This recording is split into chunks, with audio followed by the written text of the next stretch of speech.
How do you wait for what you want? Do you wait loudly? This is taking so long! Maybe you've perfected the slow burn. Or you played the blame game. It's all your fault for making us wait. So not fair. Or maybe instead of waiting, you just let it all out. Waiting until later for what you want now is never easy, but it is possible to wait well. For starters, when you have to wait, take a deep breath.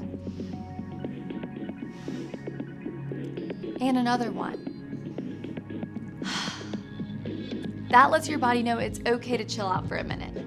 You can use the time to focus on something positive, like all the stuff you've got to be grateful for. Food to eat, a place to sleep, friends. Oh, my dog. And you can take time to remember what's true, that God is always right there with you, even if you have to wait. In fact, God can give you patience as a special gift. Waiting well with patience can actually make you wise. When you choose to be patient with your little sister, or when you draw a cool picture instead of complaining while you wait at the doctor's office, others can see God at work in you. You can say, I'm gonna keep waiting for you, God. That's why patience is an amazing way to worship God with your life. Because worship is about more than just singing loud, it's all about living loud.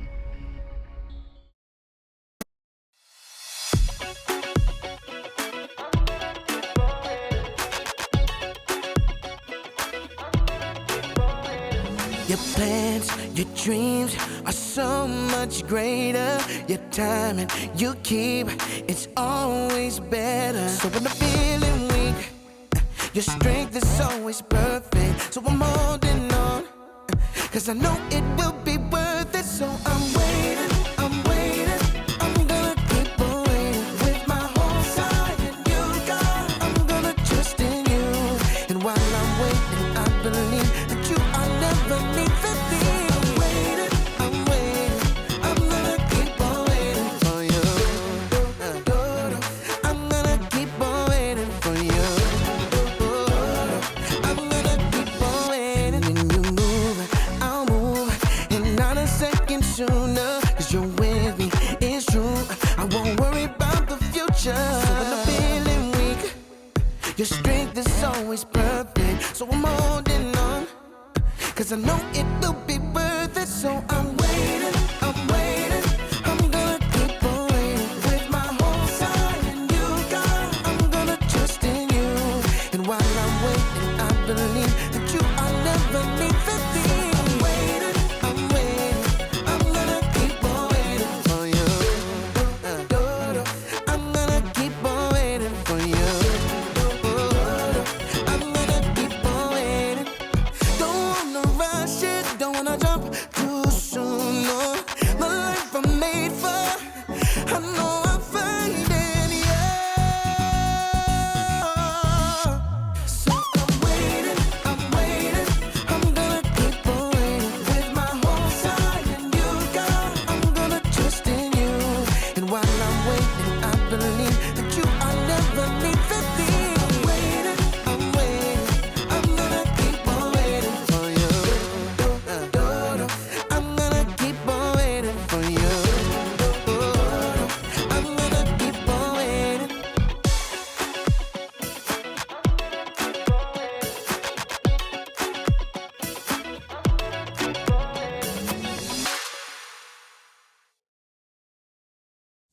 What? Hey, welcome to Story Lab. This week, we're talking about patience, while we take a look at the story of what it means to wait well. What is wrong with this bottle?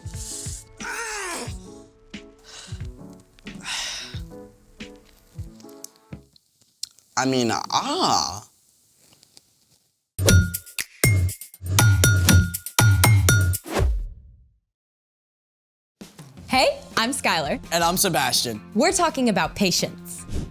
which is waiting until later for what you want now. You maybe should have waited until later for lunch. What? Why? Because our guest today is an expert in lunch, or dinner, or really anything you can grow. What about a second lunch? A lemon cheese, afternoon tea, supper? He probably can do that too, Hobbit boy. Well, what are we waiting for? Nothing. Without further ado, let's welcome Grill Master Kevin. Hey everyone! Kevin! I'm so excited that we're gonna have a grilling expert with us today. Well, mostly I just like eating, especially really good meat, and so I've tried to learn more about that. And the fun part about when you're cooking meat is that you always get to eat it. So we've heard that your pulled pork is unparalleled. Well, at least according to my family and friends, especially my kids. So do you think you could maybe walk us through on the way you prepare your famous pulled pork? Absolutely. Let's make it!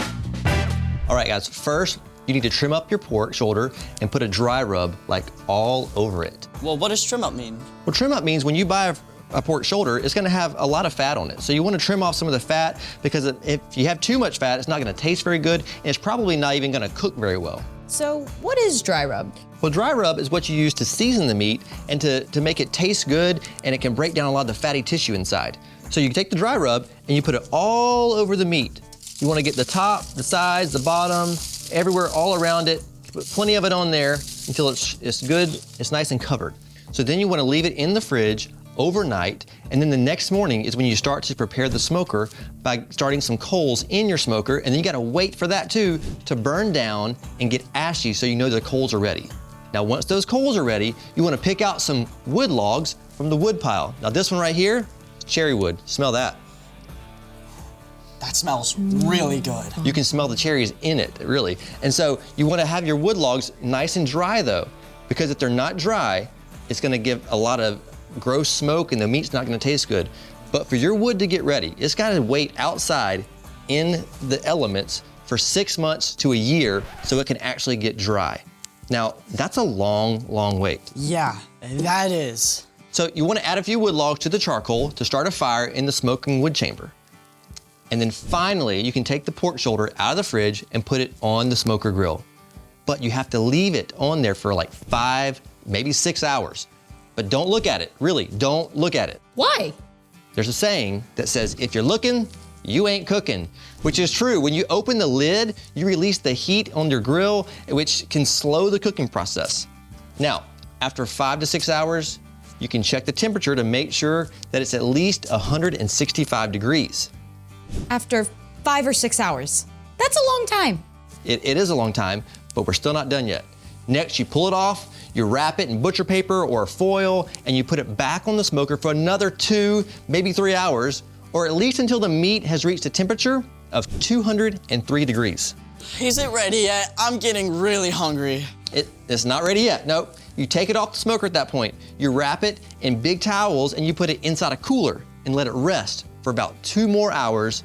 And then finally, at long last, you can pull it apart and start to eat it. 2 more hours? That totals close to 11 hours? Yeah, it's a long time. But a brisket, if you're smoking a brisket, man, that could take 24 hours on the smoker. Well, what happens if you don't wait and you try and skip some of the steps? Well, if you skip some steps, the meat could end up dry, it could end up tough, it definitely won't pull apart very easily. It's definitely not gonna be as tasty or delicious. And finally, guys, after all that waiting, here is the finished product. It smells heavenly. The presentation, the smell, the look of it, perfect. Well then, guys, I'm gonna use my trusty claws right here. We're gonna pull it apart a little bit, and would you guys like some? Like try? Yes. Oops. All right, well, ladies first. Thank you. Let's see what we got here. And there you go. Wow. All I can say, best second lunch I've had in forever. Glad to hear it. Thank you so much. My pleasure.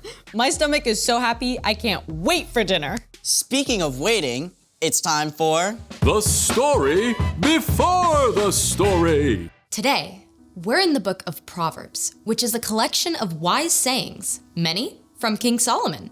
Solomon became king at a very young age. He was worried about leading an entire nation with so little experience. One night, God spoke in a dream and told Solomon that he could have any gift he wanted. Solomon could have asked for money or power. But instead, Solomon asked God for wisdom so he could be the best leader for his people.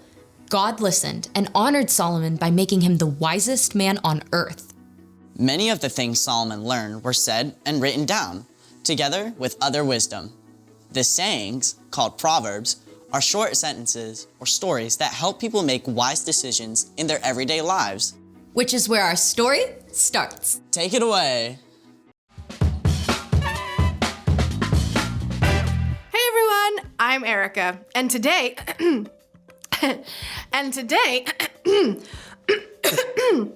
so sorry, hold on a second.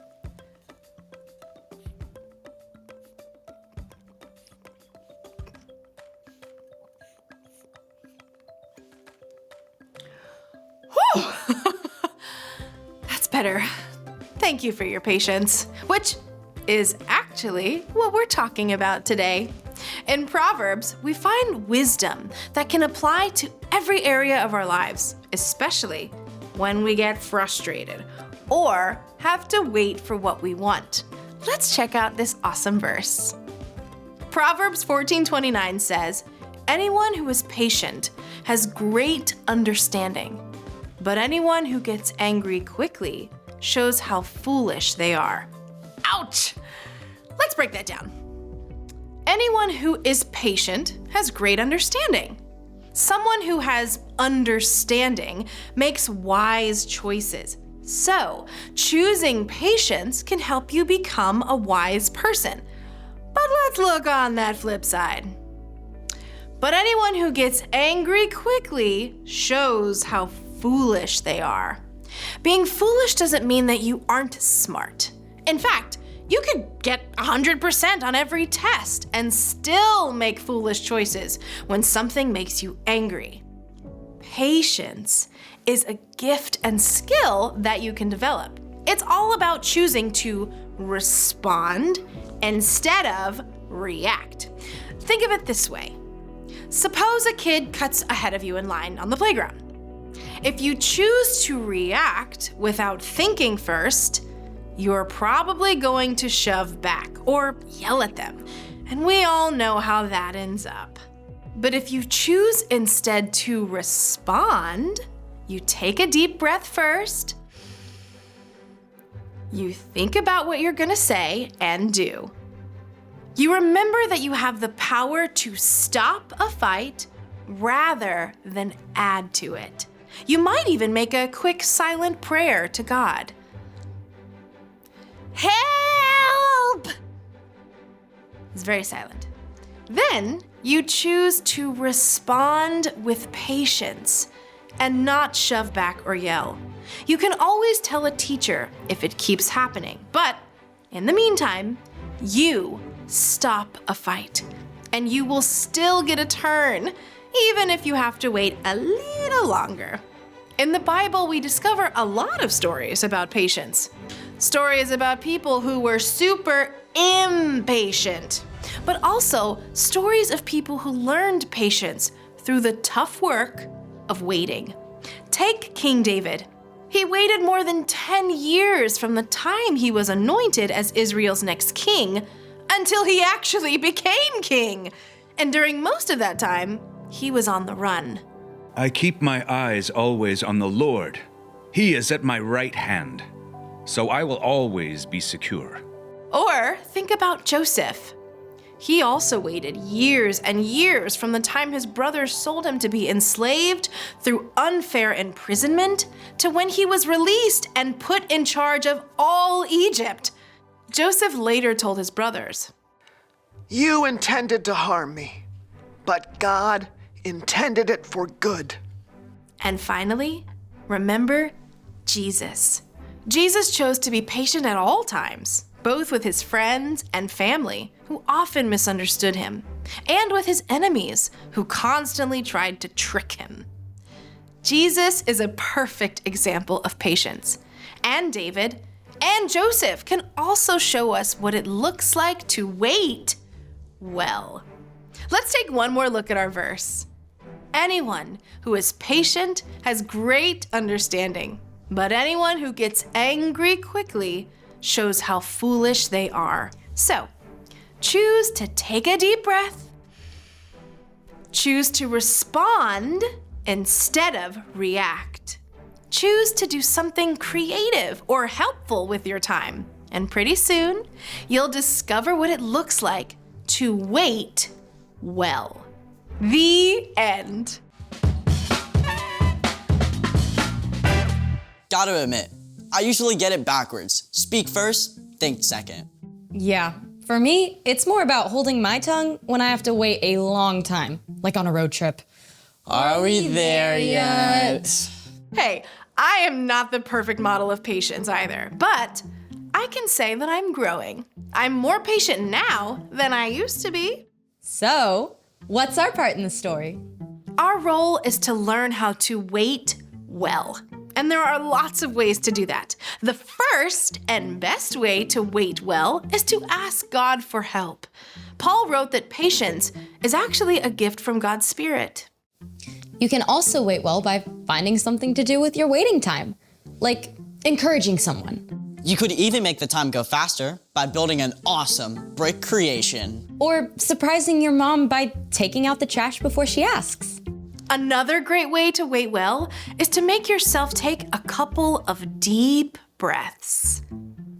And give yourself time to think before you react. You can also remember what's true, that God loves you and has a good plan for you, even when you have to wait. And God is always with you when you wait. Even on a 10-hour road trip when your little brother is poking you in the backseat. Even then, I'll see you next time. Bye. So here's the thing. Waiting can make you wise. Waiting can also make you some really, really yummy food. It's still hours to dinner time. Yeah, but right now it's officially Story Lab snack time. yes! Yes, it is. Thank you for joining us in the Story Lab. See you next time. Pickles. Kevin, it was so awesome of you to do our waiting for us. My pleasure. Singular Can't forget mine pickle. too. I like Story Lab snack time too. Don't forget the barbecue sauce. You gotta have barbecue sauce. That's the most important part.